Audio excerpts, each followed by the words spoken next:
Bonjour frères et sœurs, nous nous retrouvons encore aujourd'hui pour poursuivre notre marche de la sainteté avec Saint Benoît qui demande dans son 5e degré de l'humilité aux moines et à tout le monde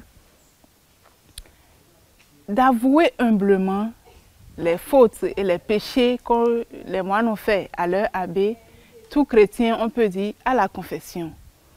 Et en quoi consiste ce chemin qu'il nous propose? C'est quand nous avons fait quelque chose, on a envie de dissimuler, de cacher que personne ne sache. Mais Dieu sait.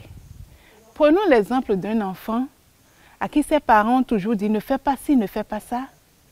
Et voilà qu'il a pris un objet qu'il a abîmé. Il sait que maman va voir et finira par voir. Maman ne sera pas contente. Qu'est-ce qu'il fait? Il court.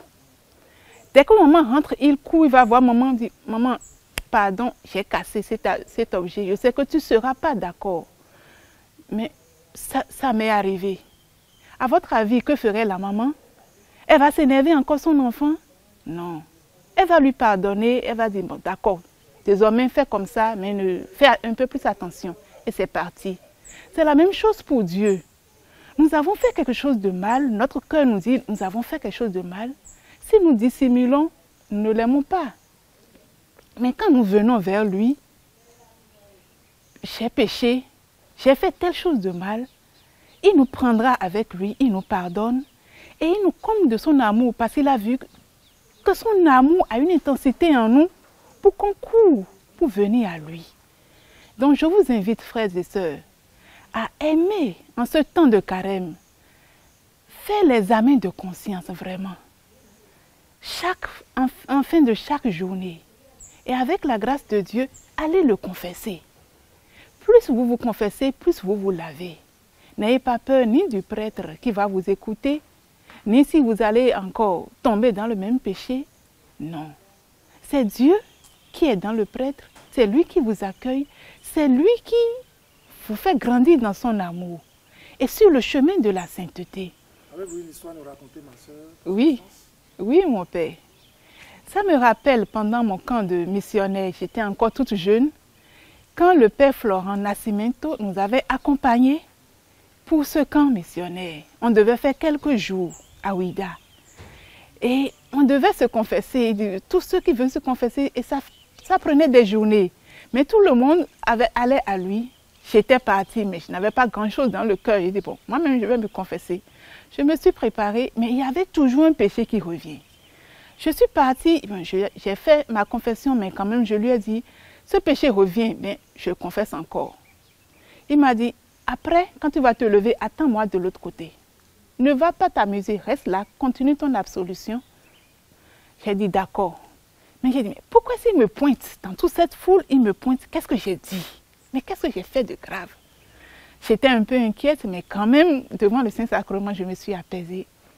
À ma grande surprise, quand il m'a rappelé, il m'a seulement demandé, dis-moi, quand tu tombes malade, quand tu as le palu, qu'est-ce que tu fais? J'ai dit, bon, je prends des médicaments, je me soigne. Il dit, Quand tu finis de te soigner, ça veut dire quoi? Que tu n'auras plus jamais le palu? J'ai dit, non, c'est de la même manière. Quand tu pêches, tu tombes dans le même péché. Reviens, dis-le. Le médicament qu'il te faut, le Seigneur te donne. Tu guéris à l'instant. Mais si tu dis, je vais encore tomber malade, je ne vais pas prendre le médicament, mais tu vas mourir. J'ai dit, tout à fait. J'ai dit, mais c'est la même chose. Répète. Tu tombes plusieurs fois dans le même péché. Va, confesse-toi. Jésus sait quel effort tu as fait. Il te comble, il te guérit.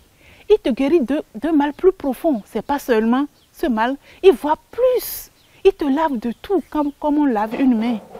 Il te lave de tout et tu es plus propre. Donc, ce n'est pas seulement le péché que toi tu vois, lui voit plus grand. Il te lave en même temps de beaucoup de choses et il te guérit.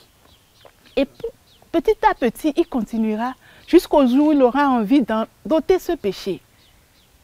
Mais ce n'est pas à toi de lui forcer la main, mais vas-y, confesse-toi, ça témoigne de ton amour pour lui. Quelle grâce on peut demander au Seigneur durant ce temps de carême?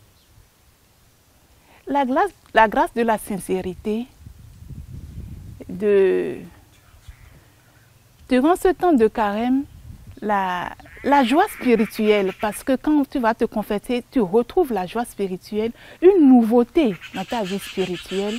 Tu reçois beaucoup d'élan, beaucoup de courage pour marcher progressivement dans ce chemin de sainteté. Et je vous le souhaite, chers frères et sœurs, que l'Esprit Saint vous comble et vous donne ponctuellement, comme il faut, de vivre ce temps en vous confessant progressivement, comme le Seigneur le désire. Amen.